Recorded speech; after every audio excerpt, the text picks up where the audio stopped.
નમસ્કાર, હું છું અંજલિ રાવલ અને તમે જોઈ રહ્યા છો કેટીવી ન્યૂઝ ગુજરાતી। ભરૂચથી મહત્વના સમાચાર સામે આવ્યા છે કે જિલ્લાના આમોદ શહેરમાં NH64ના વોકવે પર ખુલ્લા ભૂવા અને તૂટેલા ગટર ઢાંકણા નાગરિકો માટે મોતનું આમંત્રણ બની ગયા છે। વર્ષોથી સમસ્યા હોવા છતાં માર્ગ મકાન વિભાગ દ્વારા કોઈ કાયમી કાર્યવાહી કરવામાં આવી નથી। કરોડો રૂપિયાના ખર્ચે બનેલા રોડની હાલત દયનીય બની છે, ત્યારે શાળાઓ અને 4 રસ્તા નજીક જોખમ વધી ગયું છે। નાગરિકોએ ચેતવણી આપી છે કે જો વહેલી તકે સુધારો નહીં થાય તો મોટી દુર્ઘટનાની જવાબદારી પૂરતી તંત્રની રહેશે। આજે સમાચાર છે ભરૂચથી મળી આવ્યા છે કે જ્યાં આ ભૂવા જે તમે ટીવી સ્ક્રીન ઉપર જોઈ રહ્યા છો એ ભૂવા રસ્તા પર પડી ગયા છે અને આમોદના NH64 વોકવે પર આ બધા જે ભૂવા તમે જોઈ રહ્યા છો એ પડ્યા છે, ત્યારે આ મોતનું આમંત્રણ બન્યું છે। ત્યારે અત્યારે ભરૂચથી સંવાદદાતા જાવેદ મલિક આપણી સાથે જોડાઈ ગયા છે।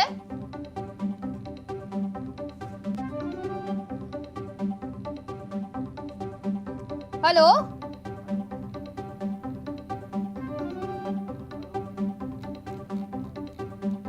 હેલો,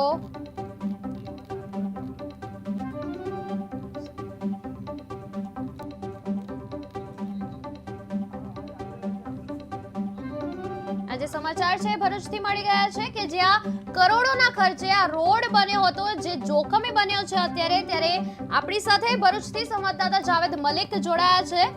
હેલો જી મલિક, શું આ ખુલ્લા ભૂવા પાસે કોઈ બેરિકેડ કે ચેતવણી બોર્ડ મૂકવામાં આવ્યા છે? કોઈ પણ બેરિકેડ અત્યાર સુધી મૂકવામાં નથી આવ્યું, નથી કોઈ સાઇનબોર્ડ લગાડવામાં આવ્યું। નાગરિકોને ખુલ્લા મોતના મોઢામાં ધકેલી દીધા હોય તેવા દ્રશ્યો અહીંયા આગળ આમોદ નગરમાં જોવા મળી રહ્યા છે। નેશનલ હાઈવે 64 ની ઉપર વર્ષોથી 13 કરોડ રૂપિયાના ખર્ચે રોડ અને જે રસ્તો બન્યો હતો તે બિસ્માર છે અને અત્યાર સુધી તેની કોઈ પણ જાતની મરામત કરવામાં નથી આવતી। વારંવાર મીડિયા દ્વારા અને કેટીવી ગુજરાતી દ્વારા સમાચાર પ્રકાશિત થાય છે। અધિકારીઓ ભરૂચથી માર્ગ મકાન વિભાગના આવે છે, જોવે છે અને આંખ આડા કાન કરીને અહીંયાથી ચાલ્યા જાય છે, પરંતુ આ સુવિધા ઉપલબ્ધ આપવામાં આવતી નથી, જેને લઈને ઘણા બધા નાગરિકો અહીંયા આગળ આ કુવાઓની અંદર ભોગ બન્યા છે। લાખો કરોડો રૂપિયા અહીંયા આગળ વાહન ચાલકો ભોગવી ચૂક્યા છે।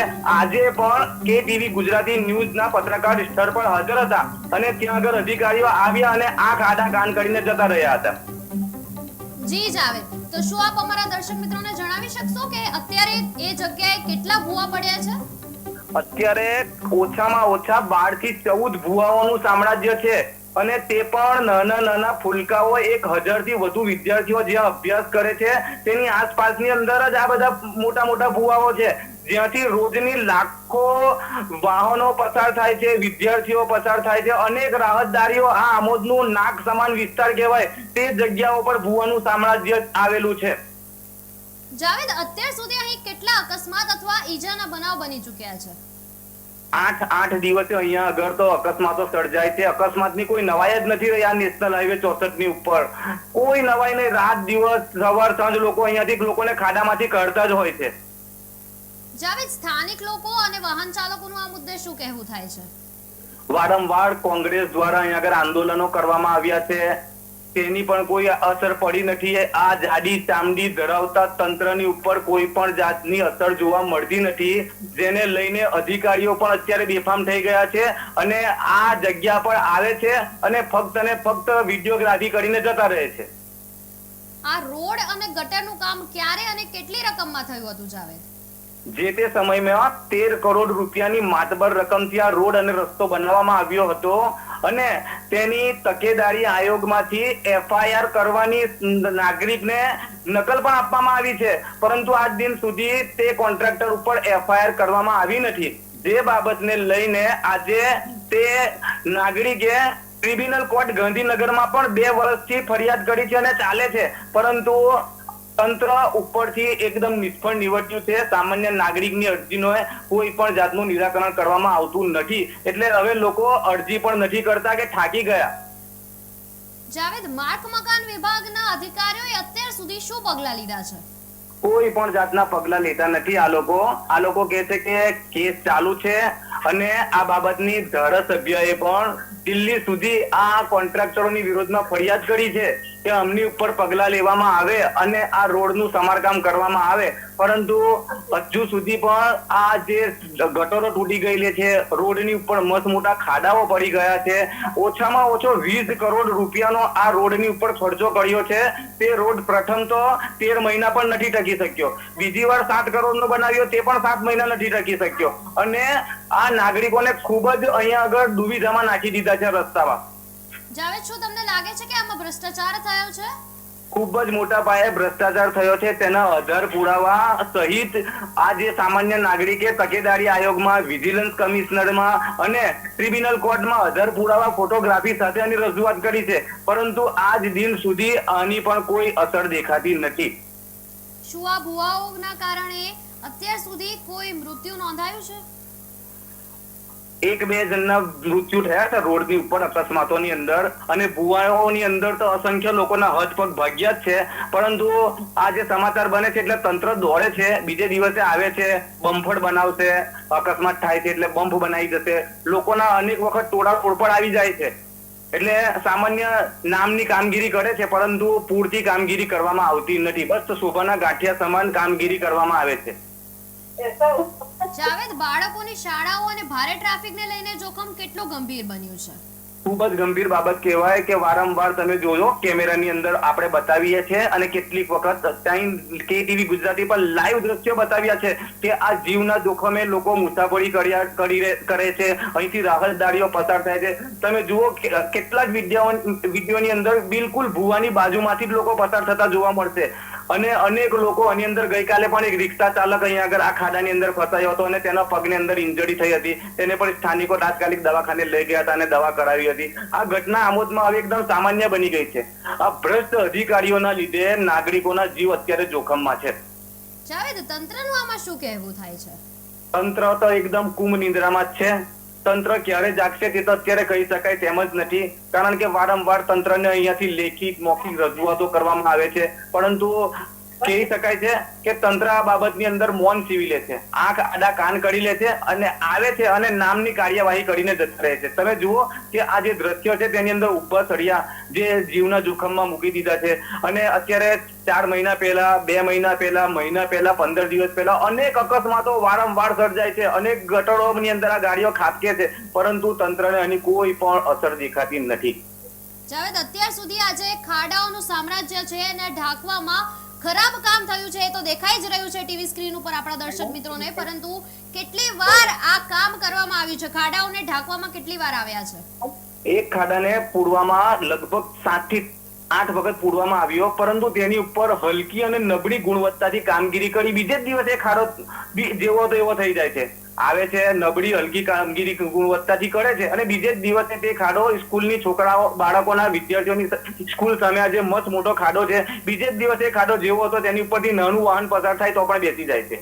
આવી હલકી ને નબળી ગુણવત્તાની કામગીરી આમોદ નેશનલ હાઈવે 64 ઉપર કરવામાં આવે છે, જેને લઈને અનેક લોકો અહીંયા આગળ ભોગ બને છે.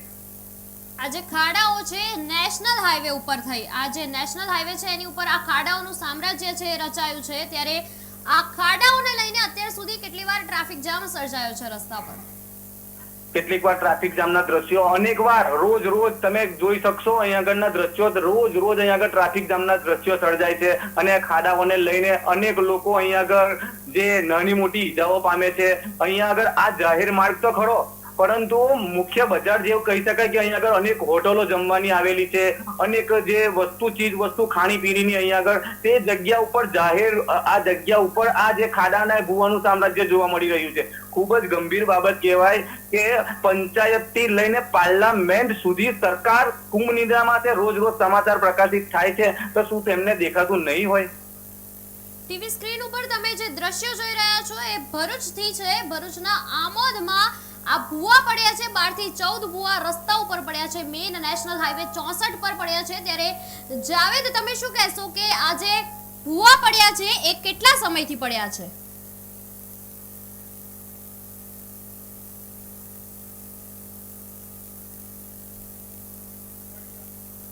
જે ટીવી સ્ક્રીન ઉપર તમે જોઈ રહ્યા છો જે આટલા બધા ભૂવા પડ્યા છે એ બધા જ ભૂવાનું કારણ હજી સુધી અકબંધ છે, પરંતુ આ 12 થી 14 જે ભૂવાઓ પડ્યા છે એના કારણે કેટલો ટ્રાફિક જામ સર્જાય છે. આસપાસના જે વિસ્તાર છે એ લોકો જે બધા જ હેરાન પરેશાન થાય છે. ત્યારબાદ આ જે દ્રશ્યો તમે જોઈ રહ્યા છો એના કારણે અત્યારે વિદ્યાર્થીઓ પણ મુશ્કેલીમાં મુકાયા છે. ત્યારે આ 12 થી 14 ભૂવાઓ પડ્યા છે, પરંતુ તંત્ર હજી કુંભકર્ણની નિંદ્રામાં સૂઈ રહ્યું છે. સંવાદદાતા જાવેદ મલિક આપણી સાથે જોડાયા હતા. આપનો ખૂબ ખૂબ આભાર કે આપે અમારી સાથે જોડાઈને જાણકારી બધી જ આપે અમને આપી. ત્યારે શું કહેશો આ ગટરની જે સમસ્યા છે કેટલા વર્ષોથી છે? કેટલા વર્ષોથી છે. અહીં અમે પાછળમાં ગયા છે. અહીંથી અમારે જાય છોકરા અહીંથી સ્કૂલના છૂટે એટલે બસમાંથી બધા અહીંથી ઉપરથી જાય. હવે અહીંથી 1-2 વખત સમસ્યા પડવાની સમસ્યા થઈ. હવે નગરપાલિકાને કીધી તો એવું કહે કે અહીંથી જાય એમાં છે. અમે રજૂઆત કરીએ તો કોઈ આવે જોજો નહીં જાય, આવે તો ખાલી જોજો નહીં જાય ને કેટલો વખત આવ્યા નથી. આજે બહુ ટાઈમથી સમસ્યા છે. આ બધા સમજો કે અંદર એક જાનવર બી પડી જાય એટલે ઇન્સાનની તો હું આ ઇન્સાનને કેવું ખબર છે કે જાનના અમર ના રહે. અહીંથી ઉપર જવાનું છે હાઈવે છે. આ હાઈવે પર લોકો જાય તો સાધન જોઈએ કે શું જોઈએ એટલે કઈ સમસ્યામાં એટલી અપીલ છે કે આ ગટર લાઈન બનાવી દે બસ.